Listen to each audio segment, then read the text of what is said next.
Bismillahirrahmanirrahim. Assalamualaikum warahmatullahi wabarakatuh dan selamat sejahtera kepada semua. So pada kali ini kita akan sambung perbincangan kita daripada minggu lepas iaitu video bahagian 1. Kali ini adalah video bahagian 2 untuk tajuk tenaga elektrik dalam tindak balas kimia. Ini merupakan sebahagian daripada kandungan sains tambahan KSSM untuk tingkatan 5. Standard pembelajaran iaitu objektif yang perlu dicapai oleh pelajar akhir video ini adalah yang pertama, pelajar boleh memerihalkan perubahan tenaga dalam sel kimia. Yang kedua, pelajar boleh menjelaskan dengan contoh persamaan setengah bagi tindak balas yang berlaku dalam sel kimia. Dan akhir sekali, pelajar boleh berkomunikasi mengenai aplikasi sel elektrolitik dalam industri. Mula-mula sekali kita tengok apa itu sel kimia. Untuk pengetahuan anda semua, sebenarnya sel kimia ni telah pun kamu pelajari semasa tingkatan 4 dalam tajuk redox tak silap cikgu. Okey, so ini macam sedikit ulang kaji sahajalah sebab kita nak bandingkan sel kimia dengan sel elektrolisis. Okey, so apa itu sel kimia? Sel kimia adalah sel yang dapat menghasilkan tenaga elektrik melalui tindak balas yang berlaku di dalamnya. Contohnya contoh paling mudah adalah bateri lah. Bateri itu merupakan salah satu contoh sel kimia. Contoh lain macam bateri kereta dan bateri macam-macam jenis bateri lah. Bateri ada banyak jenis kan. Bateri jam lain, bateri laptop lain, bateri kereta lain. So, semua itu adalah sel kimia. So, perubahan tenaga yang berlaku dalam sel kimia adalah tenaga kimia diubah kepada tenaga elektrik. So, raja di bawah ini menunjukkan sel kimia ringkas yang boleh dibina sendiri. So, sel kimia ni apa yang penting adalah dua elektrod yang terdiri daripada dua logam yang berbeza. Kita kena ada suatu elektrolit. Dalam kes ini kita gunakan larutan kuprum 2 sulfat.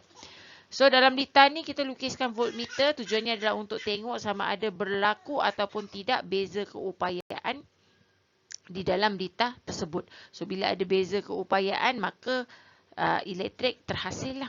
Okey? Okey, kita pergi dengan lebih lanjut dalam sel kimia. So, contoh sel kimia kali ini yang diberi adalah sel kimia dibina daripada magnesium dan juga kuprum dengan kuprum 2 sulfat sebagai elektrolitnya. So, kalau kamu boleh nampak dalam rajah ni ada dua rajah berbeza. Satu adalah rajah sebelum, iaitu sebelum kita celupkan kedua-dua elektrod ke dalam elektrolit, dan selepas beberapa ketika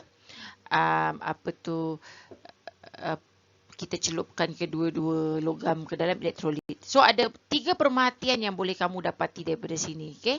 Yang pertama adalah daripada segi perbezaan ketebalan elektrod. So, kita katakan pita magnesium jadi semakin tipis. Jalur kuprum jadi semakin tebal. Dan keamatan larutan kuprum 2 sulfat semakin berkurang. Keamatan tu maksudnya kepekatan warna dia lah. So, mula-mula pekat, lepas tu jadi warna dia semakin cair. So, kita katakan keamatan warna kuprum 2 sulfat berkurang. So, semua ini berlaku disebabkan oleh pemindahan elektron, pengaliran elektron dan juga pemindahan ion. Okey. So, kalau dalam eksperimen, kita boleh untuk sel kimia, yang penting adalah penentuan terminal positif dan terminal negatif lah kan. Bateri ada terminal positif, terminal negatif. So, kalau dalam eksperimen, penentuan terminal positif dan negatif agak mudah sebab kita boleh tengok voltmeter je. Maksud voltmeter tu maksudnya kalau kita pasang betul, voltmeter tu akan terpesong lah, jarum voltmeter akan terpesong. Kalau kita pasang salah, jarum voltmeter akan tidak terpesong lah. Tiada pesongan sebab salah pasang. So, bila salah pasang dia jadi terbalik lah. Voltmeter kan, kamu perasan voltmeter tu kan dia ada ada butang, ada tempat untuk letak wayar positif negatif kan. So, kalau kita salah pasang, dia tak bergerak lah. Kalau kita pasang betul, baru voltmeter tu jarum dia terpesong. So, pesongan jarum voltmeter tu boleh menunjukkan pergerakan elektron. Maksudnya elektron dipindahkan daripada logam mana kepada logam mana. So, dalam kes ni, kita pasang betul lah ni.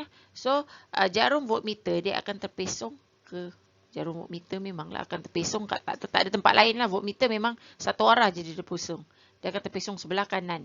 Yang boleh terpesong dua arah tu, kiri kanan boleh pesong tu sebab jarum dia dekat tengah-tengah tu namanya galvanometer. Boleh juga nak pakai galvanometer, tak ada masalah. Kalau dalam galvanometer, dia tak ada istilah terbalik. Dua-dua pun boleh. Cuma kita nak tengok pesongnya ke mana. Pesong ke kanan ke pesong ke kiri. Dia punya jarum. So dalam kes ni dia akan pesong ke kanan. So ini menandakan bahawa elektron bergerak daripada magnesium kepada kuprum. So maksudnya di sini adalah magnesium ni dia mendermakan elektron dia kepada kuprum. Okay. So kalau kita tak buat eksperimen, macam mana kita nak tahu siapa terminal positif, siapa terminal negatif? Kita tengok berdasarkan kedudukan logam-logam tersebut di dalam siri elektrokimia.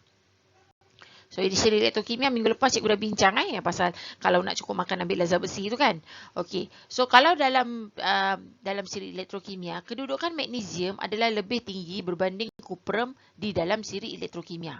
So maksudnya magnesium lebih cenderung mendermakan elektron. So bila dia dermakan elektron, automatically dia akan jadi terminal negatif. Okey, negatif. So kalau magnesium dah terminal negatif, kuprum akan jadi terminal positif. So dari sini kita dapat tahu pengaliran elektronnya, tadi cikgu dah bagi tahu adalah daripada elektron akan dipindahkan daripada magnesium. Magnesium akan mendermakan elektronnya kepada kuprum. Okey. So pengaliran arus pula dia terbalik. So arus akan mengalir daripada kuprum kepada magnesium. Okey, pergerakan elektron pula adalah kita nak tengok elektron ni pindah ataupun diderma atau diterima. So magnesium tadi kita dah tahu bahawa dia adalah menderma. So elektron didermakan. Manakala kuprum pula dia menerima elektron. Okey. Sebab itu kamu boleh tengok dekat dalam gambar rajah tu. Kan? Gambar rajah kat atas ni. Magnesium makin kurus. Kuprum makin gemuk. Kenapa? Sebab magnesium bagi semua elektron dia. Semua dia pindahkan dekat kuprum. Kuprum jadi makin gemuk lah. Okey. So macam mana kuprum boleh jadi gemuk? Datang daripada mana? Sebenarnya kuprum tu datang daripada dalam larutan ni, ion kuprum. So ion kuprum di dalam larutan ini menerima ion daripada magnesium. So bila dia menerima ion, maka dia akan bertukar menjadi atom kuprum. So atom kuprum tu akan terenap dekat jalur kuprum. Sebab itu jalur kuprum tu makin membesarlah. Okey, kemudian kita tengok persamaan setengahnya. Persamaan setengah dia. So kita tahu bahawa magnesium dia akan menjadi Mg2+. Dia akan mengion. So bila dia mengion, sebab itu dia mengion, dia akan masuk dekat dalam elektrolit. Sebab itu dia makin kurus. Okey. So dia mendermakan elektron dia. Manakala kuprum Cu2 positif, iaitu ion kuprum di dalam larutan kuprum disulfat akan menerima elektron.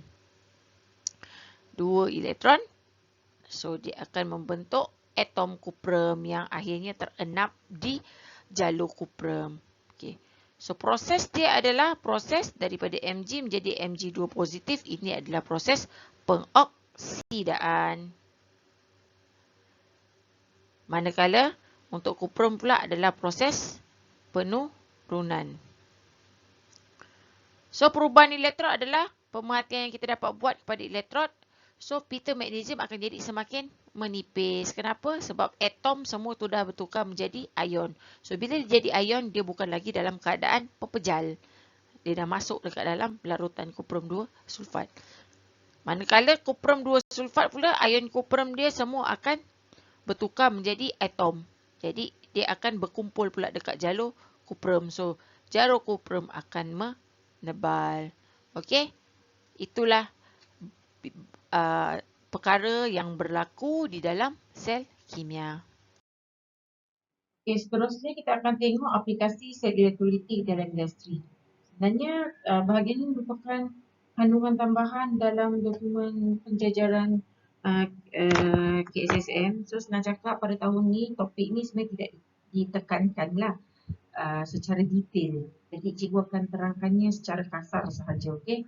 So, contoh aplikasi sel elektrolitik dalam industri yang pertama adalah pengekstrakan logam. So, proses pengekstrakan logam ni adalah proses mengekstrak logam daripada bijinya. Sebab kita tahu kebanyakan logam ni datang daripada biji ni lah. Dia macam biji besi, biji timah dan juga boksit. So dalam contoh ni ditunjukkan adalah proses pengekstrakan logam aluminium daripada boksit lah. So boksit ni adalah biji aluminium. So, untuk tindak balas ini, elektrod yang digunakan adalah elektrod karbon lah. Anode dia karbon, katodnya juga karbon. Elektrolit ni adalah leburan aluminium oksida ataupun leburan boksit tadi.